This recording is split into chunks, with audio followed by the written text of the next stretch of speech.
Takže vás pekne zdravím. Pýtali ste sa ma tam na šťastie. Či vám tam ide šťastie do života.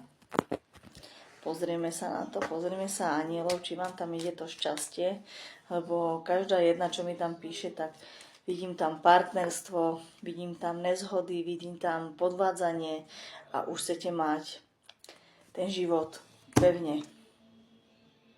Takto pevne. Vždycky musíte pozitívne myslieť. Musíte, lebo keď nemyslíte pozitívne, tak proste je to všetko zlé. Psychika a toto všetko si robí divy. V tomto, čo tu ja vidím, určite keď pozitívne budete mysleť, tak je tam úspech v tom.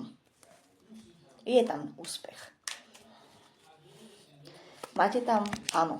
Že áno, mali by ste mať šťastie. Len ma musíte poslúchať, len ma musíte proste počúvať. Netreba sa toho bať, netreba proste ničoho sa bať. Vždycky poslúchajte samú seba alebo samého seba. Lebo keď počúvate druhých, tak vždycky to padne na to, že aha, počúval som ťa a je to úplná blbosť, čo si mi ty povedal.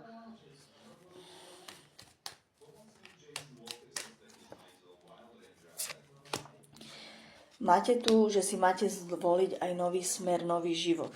Chápete? Proste netreba sa toho bať, netreba sa bať nového života, nového začiatku. Neposlúchať nikoho iného, len samých seba.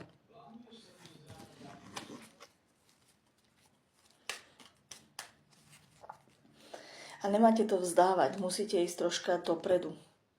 Musíte ísť dopredu. Ja viem, že máte buď s partnermi nezhody, alebo rodičia sú divní, prekliatia a proste, ja neviem, všelijaké veci, ktoré sa dejú okolo vás, ktoré vám neprajú, peniaze vám chýbajú a všetko, tak treba proste kvôli tomu aj niečo robiť.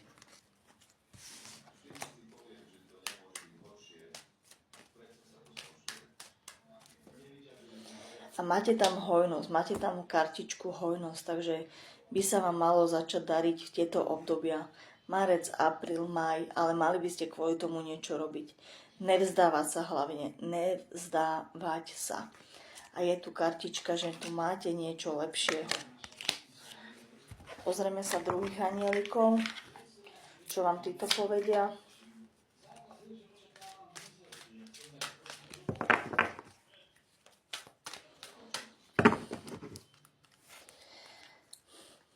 Ne si nikdy na to sám. Proste máte tu anjela,